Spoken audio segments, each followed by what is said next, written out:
आणि यानंतर आपण ज्याची आतुरतेनं वाट पाहत आहोत, जरा आवाज माझा पुरतोय का शेवटपर्यंत?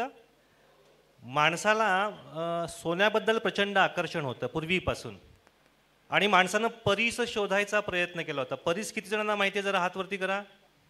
ही आमची मुलं हातच वरती करत नाहीत. परीस म्हणजे लोखंडाला स्पर्श केला की त्याचा आपोआप सोनं होईल. अजून असं काही शक्य झालेलं नाही, पण परिसासारखा एक माणूस आपल्या या भागामध्ये आलाय आणि त्यांच्या पदस्पर्शानं आपली भूमी निश्चितपणे सोन्याची होईल, सुवर्ण होईल याची खात्री आहे. मी सांबरे साहेबांना विनंती करतो की त्यांनी आपलं मनोगत, आपलं मार्गदर्शन या ठिकाणी सुरू करावं.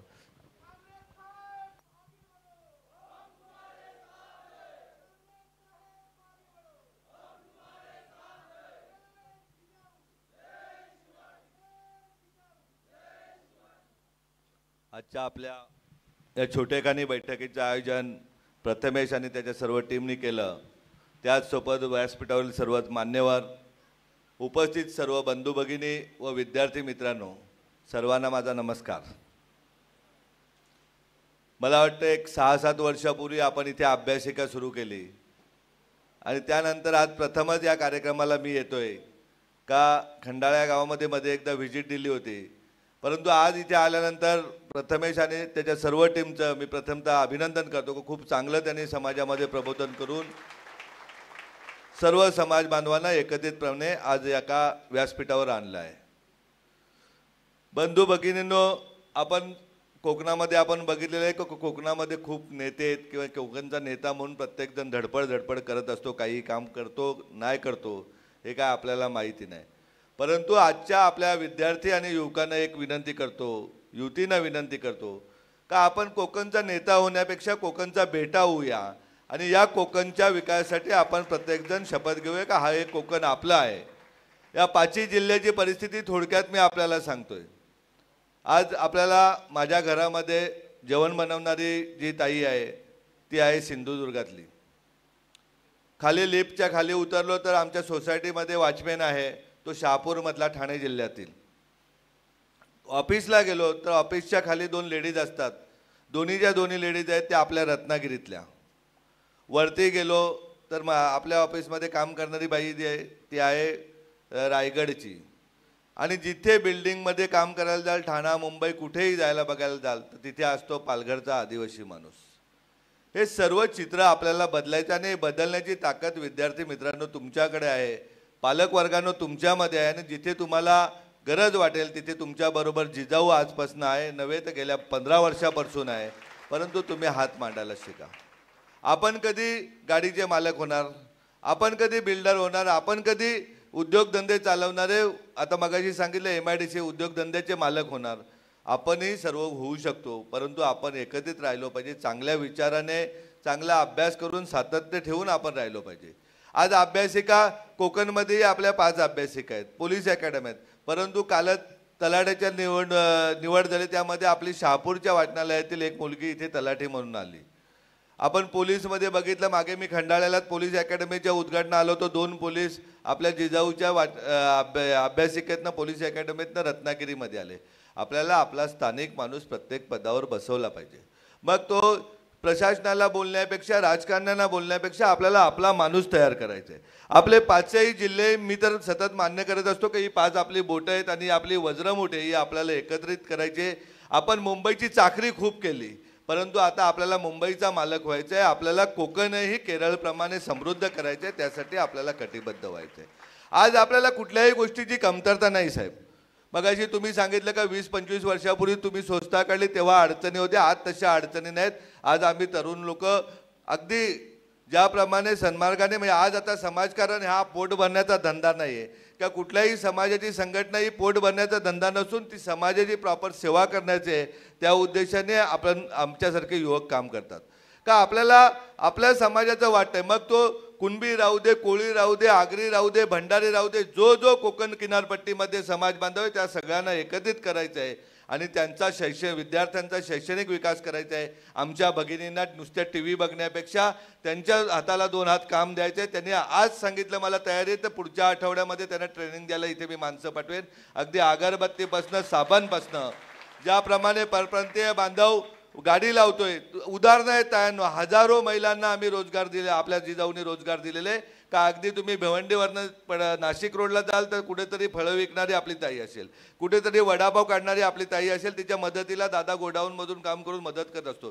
कुठेतरी पिठाची चक्की चालवणारी प्रत्येक गावागावातली ताई ही आपलीच असेल. शिलाई मशीन तर हजारोच्या संख्येने अगदी ठाणे पालघर जिल्ह्यातल्या गावोगावी आपण दिलेत आणि त्यांना ट्रेनिंगही दिलेले. तुम्हाला नवल वाटेल सर्वांना दादानो त्यानं प्रथमेश आल्यानंतर बघितलं असेल, ज्याप्रमाणे आपलं रत्नागिरी आहे त्याप्रमाणेच आमच्याकडे वाडा म्हणून एक शहर आहे. त्या शहरामध्ये आपण एक बार आणि लॉजिंग विकत घेतली होती. विकत घेतल्यानंतर ते पहिल्यांदा दारूचं तर आपला काही समज आहे, दारू इथं बंदी झाली पाहिजे, बार कॅन्सलेशन केलं. तिथे लायब्ररी चालू केली. लायब्ररी चालू करून त्या लायब्ररीमधनं 48 विद्यार्थी शासनाच्या विविध पदावर बसले.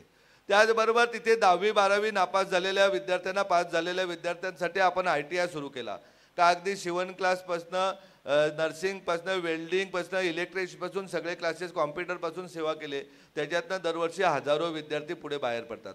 महिलांसाठी आपण मेहंदी क्लासेसची व्यवस्था केली, जेवण बनवण्याचे क्लासेस केले.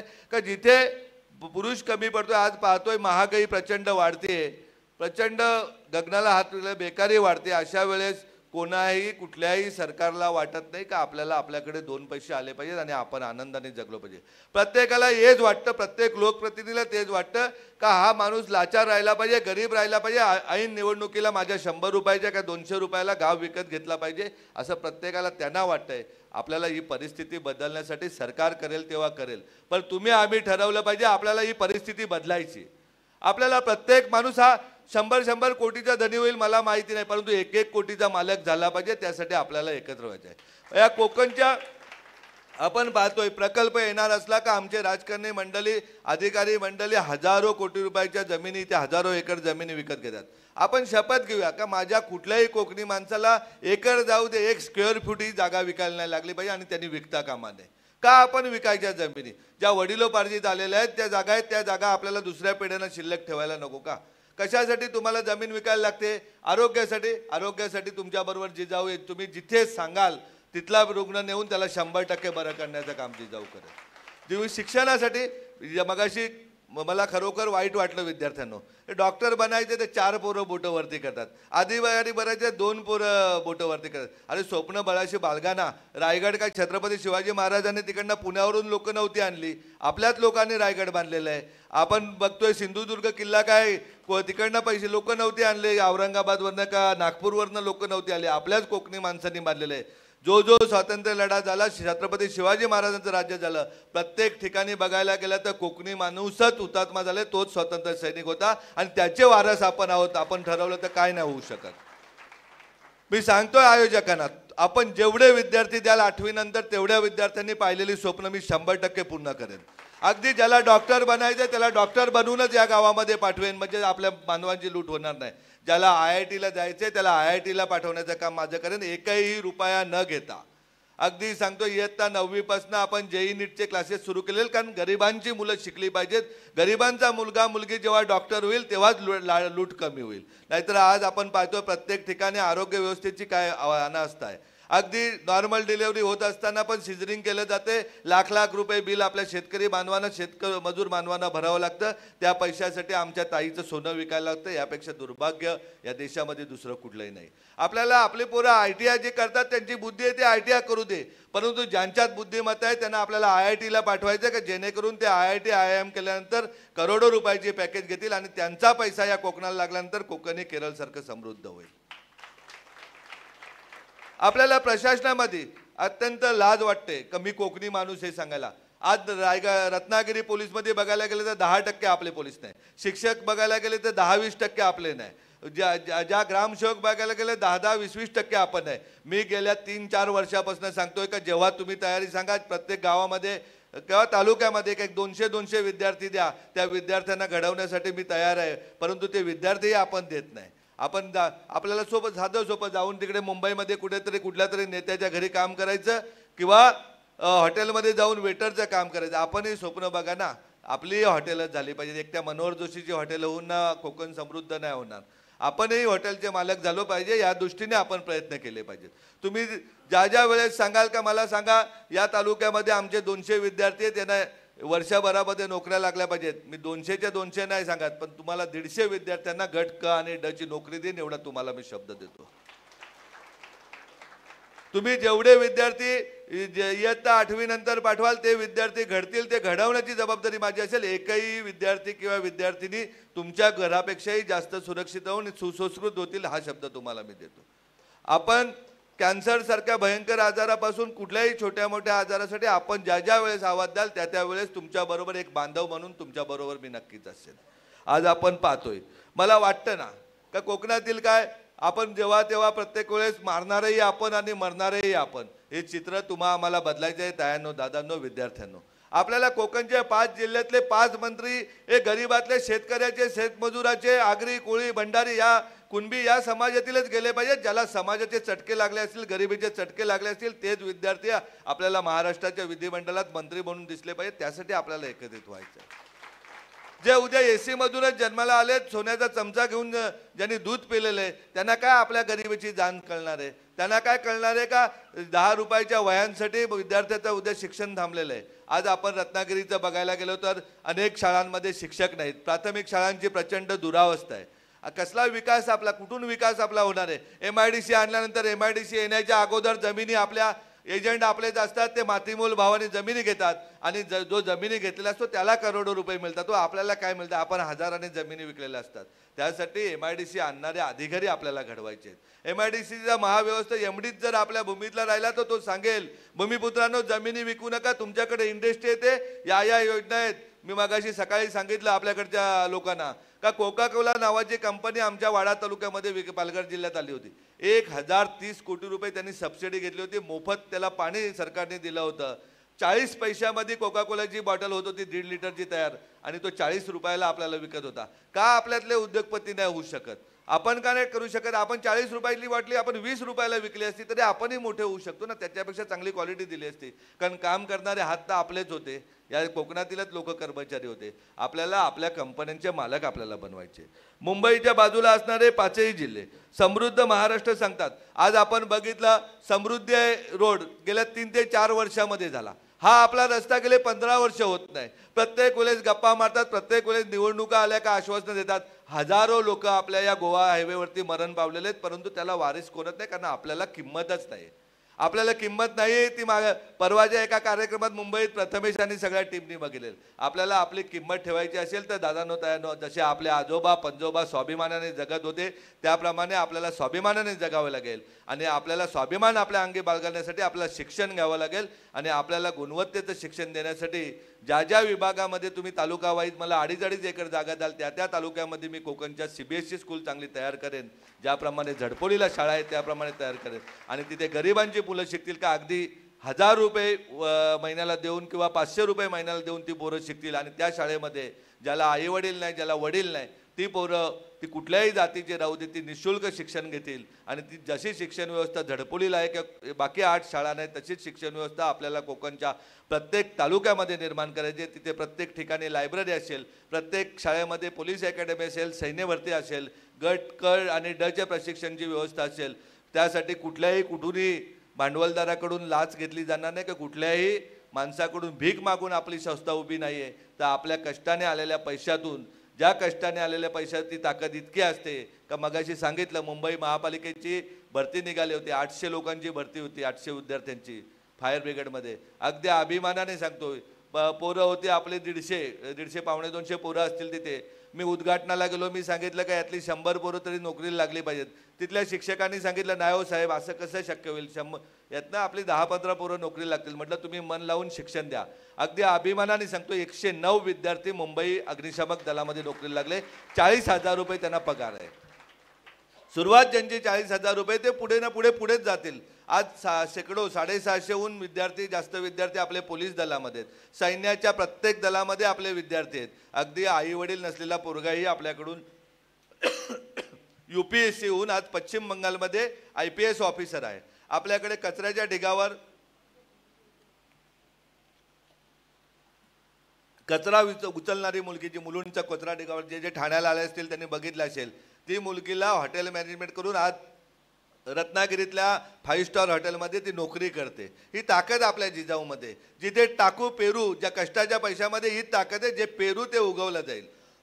मी सांगतोय इयत्ता 9वी पासून जेई नीटचे क्लासेस सुरू केलेत. तुम्हाला नवल वाटेल. जडपोली एकदम छोटं गाव आहे का 200 लोकवस्तीचं गाव आहे. 50-60 लोक अदर आदिवासी असतील आणि 140 लोक हे आदिवासी बांधव असतील. या गावामध्ये आपण IIT शिकलेले टीचर आणलेले आहेत. या गावामध्ये आपण MBBS जाऊ दे, MD फिजिशियन आहे, MD पीडियाट्रिशियन आहे, MD गायनाईक महिला आहे, MS डॉक्टर आणलेले का जेणेकरून आपल्या बांधवांना आरोग्याची सुविधा झाली पाहिजे, आपल्या विद्यार्थ्यांना चांगलं शिक्षण मिळालं पाहिजे. त्या दृष्टीने जिजाऊ काम करते.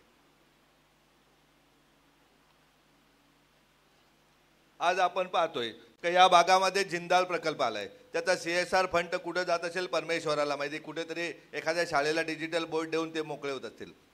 इथे किती स्थानिकांना नोकऱ्या आहेत. आता MIDC ते बोललेत MIDC येईल कारण तुमचे मंत्री इथल्या विभागातले आमदार आहेत, ते उद्योग मंत्री असल्याने MIDC येईल. या MIDC मध्ये नोकऱ्या मागण्यापेक्षा आपले उद्योगधंदे कसे होतील त्यासाठी आपण प्रयत्न इथल्या तरुणांनी केला पाहिजे. त्यांना अर्थपुरवठा करण्यासाठी सगळ्या बँका मी इथे उभ्या करेन, परंतु त्यांनी ठरवलं पाहिजे का मला उद्योगपती व्हायचं आहे. मी जेव्हा उद्योगपती होईन तेव्हा माझ्या कमाईतला 80% भाग मी इथल्या गरिबांच्या विकासासाठी वापरेन. तेव्हा प्रत्येक तालुक्यामध्ये अशा जिजाऊ संस्था निर्माण होतील. आपण ठरवलं पाहिजे. काय अशक्य नाही दादांनो ताईंनो, अजिबात कुठलीही गोष्ट अशक्य नाही. जे कोकणातले मोठे झालेले लोक तुम्हाला मुंबईला दिसतात ते 500-500, 1000-1000 रुपये पगाराची नोकरी करत होते, त्याच्यावर ते इतके मोठे झालेले आहेत. मी सांगतोय माझं उदाहरण. 2003 साली 3500 रुपये घेऊन ठाण्यामध्ये आलेला मी माणूस आज नाही म्हटलं तरी 8 CBSE स्कूल, 45 वाचनालय, 30 पोलीस अकॅडम्या, 30 प्रशिक्षण केंद्र, एक चांगलं रुग्णालय जे सरकारही करू शकत नाही त्यापेक्षा चांगलं रुग्णालय उभं केलेलं आहे. म्हणजे बिझनेसमध्ये ठरवलं तर अशा प्रकारची ताकद आहे दादांनो ताईंनो. परंतु उद्योगधंदा आपण केला पाहिजे. एकाच माणसाच्या हाती सगळ्या सत्ता देऊन समाज कधीही पुढे जाणार नाही. सत्तेचं विकेंद्रीकरण झालं पाहिजे. गरिबांची लोक, गरीबच सरपंच, गरिबाच्याच घरचा माणूस सरपंच झाला पाहिजे, म्हणजे तो आलेल्या पैशाचा अपहार करणार नाही. गरिबांचाच मुलगा किंवा मुलगी ही पंचायत समिती सदस्य झाली पाहिजे. गरिबांच्याच घरातून आलेला माणूस हा जिल्हा परिषद सदस्य झाला पाहिजे. तुम्ही सांगाल तर आमदारही आपल्याला गरिबांच्याच घरातील, शेतकऱ्यांच्या, शेतमजुरांच्या घरचे होतील आणि तुम्ही ठरवाल तर आपण खासदारही करू. त्यासाठी तुम्हाला कोणाकडे एकही पैसा मागायला लागणार नाही किंवा कोणापुढे झुकावं लागणार नाही. कारण आज डॉक्टर बाबासाहेब आंबेडकर म्हणत होते सत्ता ही राजकारण आणि प्रशासन हे लोकांच्या सेवेसाठी, परंतु आपल्या सर्वांच्या गरिबीचा फायदा घेऊन, अज्ञानाचा गैरफायदा घेऊन यांनी लोकांची सेवा सोडून फक्त मेवा खाण्याचंच काम केलेलं आहे आणि ते आपल्याला रोखायचे. आम्हाला हे रोखण्यासाठी मी इथपर्यंत आलो. आणि समाजातील गोरगरिबाचा तरुण जेव्हा प्रत्येक ठिकाणावर राहील, अगदी ग्रामसेवकापासून CO पर्यंत, पोलीस कॉन्स्टेबलपासून जर SP पर्यंत आपल्या अधिकारी राहिले तर मला वाटत नाही का अशा परवानग्या द्यायला कोण थांबेल असं, का कुणाच्या राजकीय दबावाला थांबून परवानग्या थांबल्या जातील असं. आपल्याला सर्वांना स्वार्थाशिवाय काम करायचं आहे. मी एवढा अभिमानाने का बोलू शकतो दादांनो ताईंनो, ठाण्यासारख्या शहरामध्ये आपल्या 10 अभ्यासिका आहेत का जिथे गरिबांच्या मुलांना गुणवत्तेचं शिक्षण दिलं जातं, क्लासेस दिले जातात. येऊर तुम्हाला माहिती नसेल का, ट्रायबल एरिया येऊर आहे, कचऱ्यावरची शाळा आहे, इंदिरानगरसारखी गलिच्छ झोपडपट्टी, इथेही आपण गरिबांच्या मुलांना शिक्षण देतोय. जर माझ्या या भगिनी सांगतील तर त्यांना रोजगारासाठी तर त्यांना प्रशिक्षण देऊच, परंतु त्यांनी उद्या सांगितलं का इंग्लिश शाळा चालू होत्या, आम्हालाही इंग्रजी शिकायचं आहे, तर त्यांनाही इंग्रजी शिकवण्याचं काम आपली संस्था करेल एवढं आपल्याला सांगतोय. आज आपण पाहतोय का काजू उत्पादनाची काय परिस्थिती. मत्स्य शेतीसाठी कोण प्रयत्न करतोय, कोणाला काय पडलेलंच नाही. जो तो किती दिवस किती राहिलेत आणि किती पैसे खाऊ आणि किती नको, या धुंदीमध्ये आपले कोकणचे नेते आहेत. या कोकणचे नेत्यांना रोखायचं असेल तर आपल्याला कोकणचे बेटे तयार करायला लागतील, बेट्या तयार करायला लागतील, तरच आपण ते रोखू शकतो आणि आपण एकत्रित काम करू शकतो. प्रथमेश काय काळजी करू नको, विरोध हा चांगल्या कामालाच होत असतो. मगाशी लाईट गेल्यानंतर मला पहिलाच प्रश्न पडला का लाईट घालवण्याचं काम इकडेही सुरू आहे का काय, पण तसं नव्हतं. ते कदाचित नैसर्गिक असेल, परंतु ज्या वेळेस मी येताना घटना सांगितली प्रथमेशला, ज्या वेळेस मी स्वतःचं काम करत असताना, व्यवसायातून आलेल्या पैशातून काम करत असताना सर्वात जास्त त्रास दिला तो समाजाच्या मंडळीने दिला. पहिल्यांदा त्रास दिला जातो, विरोध केला जातो, नंतर आपला विरोध मावळतो आणि नंतर तोच हाच समाज आपल्याला डोक्यावर घेऊन चालत असतो. हा समोर उदाहरण आहे. परंतु ज्यांनी ज्यांनी समाजाला फसवलंय त्याचं उत्तरार्ध खूप वाईट झालेलं आहे. नुसती समाज मंडळे काढून समाजाच्या नावाने देणग्या घेऊन कुठलाही समाज पुढे जात नसतो. आपल्याला मनापासून ठरवलं पाहिजे, समाजामध्ये मी यांच्याकडून जर 1 लाख रुपये वर्गणी घेतोय तर पहिल्यांदा मी 2 लाख रुपये वर्गणी दिली पाहिजे, तर मला यांच्याकडे 10 रुपये मागायचा अधिकार आहे. अशा पद्धतीने प्रत्येकाने ठरवलं पाहिजे. समाज म्हणजे आपलं पोट भरण्याचं कुरण नाही आहे का समाज म्हणजे आपल्याला व्यासपीठावर जाऊन फक्त सन्मान करावा, मी या समाजाचा मालक आहे, चला मला कुठलं महामंडळ देता, मला कुठली MLC देता, कुठली राज्यसभा देता, हे नाही झालं पाहिजे. दादानो त्यानो समाजाने खूप सोचलेले. आता समाजाला आपल्याला कोकणला चांगल्या प्रकारे दिशा द्यायची. हा रस्ता ती लढाई तर लढायला तुम्ही सांगाल त्या दिवशी मी लढायला तयारच आहे, पण लढाया लढण्यापेक्षा प्रशासनामध्ये प्रत्येक स्टेजवरती आपल्याला आपला विद्यार्थी न्यायचा आहे, विद्यार्थिनी बसवायची, तिच्या नावाने आपल्या गावाची ओळख झाली पाहिजे. ती न्यायव्यवस्थेमध्ये न्यायाधीश बनत असेल तर न्यायाधीश बनवण्याचं काम जिजाऊ करेल. त्यांना CA बनायचं असेल विद्यार्थ्यांना CA बनवण्याचं काम आपली जिजाऊ करेल.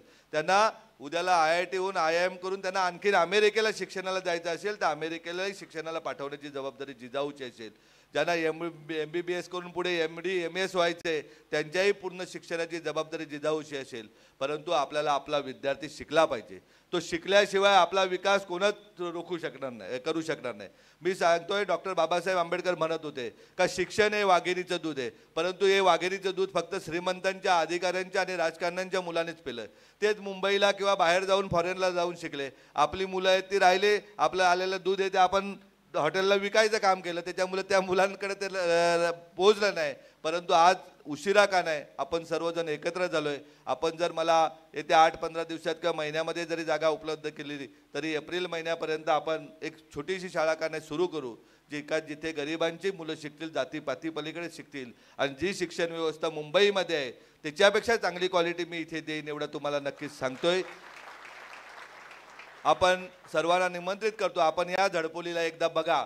तुमच्याच बांधवाचा एक मुलगा, तुमचाच एक मुलगा, त्यांनी जर मनाशी ठरवलं, तो शिकला नाही, तो IAS नाही झाला, तो IPS नाही झाला, परंतु जी ताकद प्रशासनामध्ये आहे ती प्रशासनामधील ताकद ओळखून आपल्यातील गरिबांची मुलं, ज्याला आई वडील नसलेला पोरगा IPS केला, किंवा एक सांगलीवरून आलेली मुलगी डेप्युटी कलेक्टर केली, सोलापूरहून आलेला मुलगा डेप्युटी कलेक्टर केला, बीडवरून आलेला पोरगा डेप्युटी कलेक्टर केला, अगदी ऊसतोड मजुराचा मुलगाही आपल्याकडनं नवनाथ लाड म्हणून डेप्युटी कलेक्टर झाले. तर असे जर गरिबांची मुलं जर शिकत असतील तिथे कुठे त्यांना अडचण येत नसेल तर तुमच्या विद्यार्थी, तुम्ही तर, आपण कोकण एक कुटुंब आहोत, आपल्या कुठल्याही विद्यार्थ्याला किंवा कुठल्याही रुग्णाला कुठलीही अडचण येणार नाही हा आपल्याला शब्द देतो. भाषण खूपच लांबलं आहे, सर्वांना भूक लागली असेल त्यामुळे मी आवर्त घेतो, परंतु एकदा नक्कीच सांगतो, आपण सर्वजण एकत्रित झालोच पाहिजे.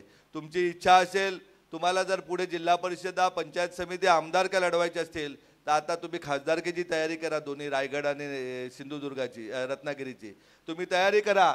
जर ज्यांना पोट भरायची अक्कल असते ते राजकारण करतात, तर आपण सगळे मेहनतीने आणि एक चांगलं राजकारण कसं करता येतं ते आपण दाखवू. मी तुमच्या समोर बोलणारा मुलगा सांगतोय का मी जिल्हा परिषदेवर उपाध्यक्ष असताना अपक्ष म्हणून निवडून येऊन जिल्हा परिषदेचा साधा चहाही पिला नाही कधी. कुठल्याही अधिकाऱ्यांकडनं कुठल्याही प्रकारचा 1 रुपयाचा चहाही न घेतल्यामुळं जे मी काम सांगितलं ते काम झालं जायचं. आणि त्याचं उदाहरण परवा यांनी, प्रथमेश यांनी बघितलं का 1.5 लाख लोक एका हाकेवरती ठाणे जिल्ह्यातली एका कार्यक्रमाला आले. आता 11 तारखेला मी पालघर जिल्ह्याचा कार्यक्रम करतो, तिथेही 1.5 लाख लोक जमतील. कारण चांगल्या कामामध्ये खूप चांगली ताकद आहे. विरोध चांगल्या लोकांनाच होत असतो. जेव्हा आंब्याच्या झाडावर आंबे बांधलेले असतात त्याच झाडावरती लोक दगडी फेकतात, त्याच्यामुळे त्या विरोधाला कधी लक्ष देऊ नका. छत्रपती शिवाजी महाराजांना विरोध झाला, जिजाऊंना विरोध झाला, अगदी डॉक्टर बाबासाहेब आंबेडकरांना विरोध झाला, महात्मा ज्योतिबा फुलेंना विरोध झाला, सावित्रीबाईंना विरोध झाला. आपण त्यांचेच वंशज असल्याने आपल्यालाही विरोध होईल. विरोधाकडे न जुमतता अगदी सातत्य ठेवा चांगल्या कामामध्ये. आणि मला वाटतं आपण सर्वांनी सातत्य ठेवलं तर हा कोकणचा कॅलिफोर्निया, नेते मंडळी म्हणतात ते करतील का नाही करतील माहीत नाही, पण तुमच्या आमच्यामध्ये ताकद आहे का या कोकणचा कॅलिफोर्निया करू आणि जगातील पर्यटक या कोकणमध्ये बघायला येतील, एवढा विश्वास तुम्हाला देतो आणि थांबतो. जय हिंद, जय महाराष्ट्र.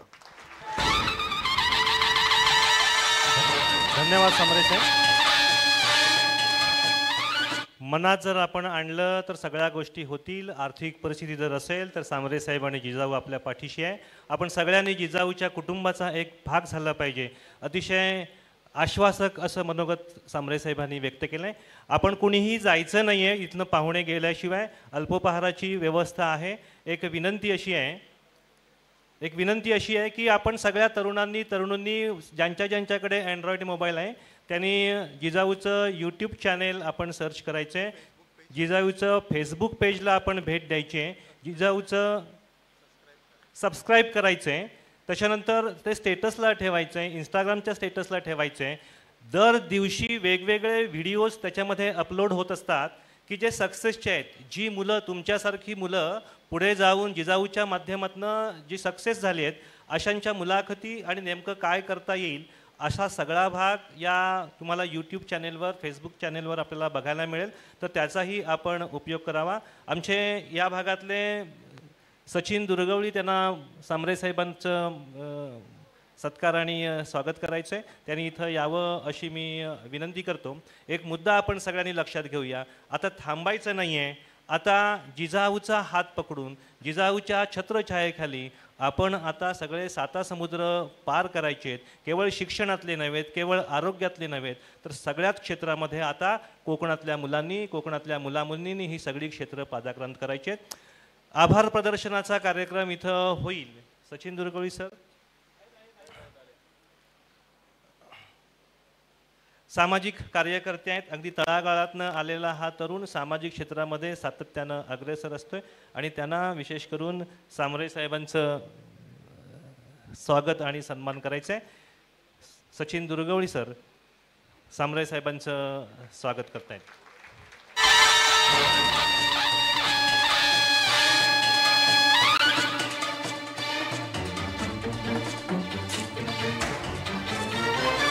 जर कोणाला सांबरे साहेबांचा सन्मान स्वागत करायचा असेल, बुके जर आणला असेल तर तुम्हाला द्यायला हरकत नाही. एक सूचना जरा नीट लक्षात घ्या प्लीज. तुम्ही जवळजवळ 2.5 तास त्याच्याही पेक्षा आम्हाला सहकार्य करता आहात. आभार प्रदर्शन सुरू असताना अल्पोपहार तुम्हाला पॅकेट छोटीखानी दिली जाणार आहे पोटाला आधार म्हणून. ती न बोलता इथं घ्यायची आहेत आणि इथून पाहुणे मंडळींचं प्रस्थान झाल्यानंतर जायचं. हे करत असताना आभार प्रदर्शनानंतर साहेबांना ज्यांना भेटायचं आहे, ज्यांना काही बोलायचं असेल तर साहेबांशी ते बोलू शकतात. अल्पोपहार घेतल्यानंतर ज्यांना अल्पोपहार आता इथं वाटप होईल आभार प्रदर्शन होत असताना, प्रमुख लोक ज्यांना थोडं थांबायचं आहे, आपण साहेबांशी इथं चर्चा करायची आहे, ज्यांना साहेबांना भेटायचं आहे त्यांनी इथं यायचं आहे. अल्पोपहाराचं वाटप सुरू करा. संदीप शितप सरांना मी विनंती करतो की त्यांनी औपचारिक आभार प्रदर्शन या ठिकाणी सुरू करावं. नमस्कार, धन्यवाद वैकर सर. या ठिकाणी हा रुबाबदार आणि सुसंस्कृत आणि नियोजनबद्ध असा कार्यक्रम संपन्न होत असताना सुयश क्लास अकॅडमी ग्रामीण भागामध्ये काम करते. सन्माननीय धोपट सरां त्याचे प्रमुख आहेत. या सुयश क्लास अकॅडमीच्या माध्यमातून साहेबांचं स्वागत होते. या कार्यक्रमाचं अतिशय सुसूत्रपणे आणि नियोजनबद्ध कार्यक्रम हा संपन्न होत असताना अतिशय चांगल्या पद्धतीनं ज्याने सूत्रनिवेदकाची भूमिका पार पडली असे सतकोंडी गावचे सुपुत्र, एक रत्नागिरी तालुक्यातील आदर्श गाव आणि उपयुक्त गाव म्हणून ज्या गावाचा उल्लेख केला जातो ते सतकोंडी गावचे सुपुत्र सन्माननीय बैकर सर या ठिकाणी अतिशय चांगल्या पद्धतीने आणि सुसूत्रपणे निवेदन केलेलं आहे. मी सन्माननीय निलेशजी सांबरे साहेब यांना विनंती करतो की बैकर सरांचा त्यांनी सन्मान करावा. भगवान पानगले आणि टीम कृपया विचारमंचाकडे यायचंय. करबुड्यामधले रामगडे राजू शेठ रामगडे साहेबांचं सन्मान आणि स्वागत करतायत. वरवडे पंचक्रोशी शिक्षण प्रसारक मंडळाच्या वतीनं सन्माननीय डॉक्टर विचारे, सन्माननीय लंबे सर यांच्या हस्ते सुद्धा साहेबांचा सन्मान होतोय.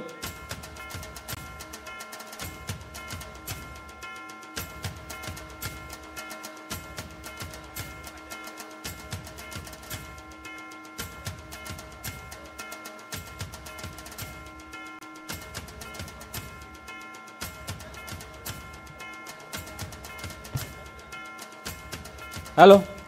जिजाऊ शैक्षणिक व सामाजिक संस्था महाराष्ट्र अंतर्गत शोध गुणवंतांचा शैक्षणिक व सामाजिक विचारमंथन कार्यक्रमासाठी उपस्थित सर्व मान्यवर, विद्यार्थी मित्र आणि रत्नागिरी तालुक्यातील खास करून मोठ्या संख्येने उपस्थित खंडाळा पंचक्रोशीतील ग्रामस्थ बंधू भगिनींचं मी मनापासून स्वागत करतो.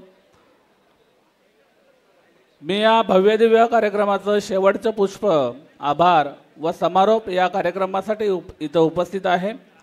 या कार्यक्रमाचं स्वरूप थोडक्यात सांगायचं म्हटलं तर एखादा सूर असा यावा क्षितिजाचा पार दिसावा, एखादा सूर असा यावा क्षितिजाचा पार दिसावा, एखादा आलाप असा खुलावा सारा आसमंत उजळून यावा, एखादी तान अशी बरसावी सारी तृष्णा मिटून जावी, एखादी सरगम अशी लहरावी वाऱ्यालाही भूल पडावी, एखादी लय अशी जुळावी सारी जाणीव विरून जावी, एखादे गीत असे छेडावे शब्दांपलीकडे बोल पोहोचावे, एखादा संवाद असा जुळावा मन मंदिरात चंद्र जुळावा, एखादी मैफिल अशी खुलावी, एखादी मैफिल अशी खुलावी गाभाऱ्यासह पुनीत व्हावी, गाभाऱ्यासह पुनीत व्हावी.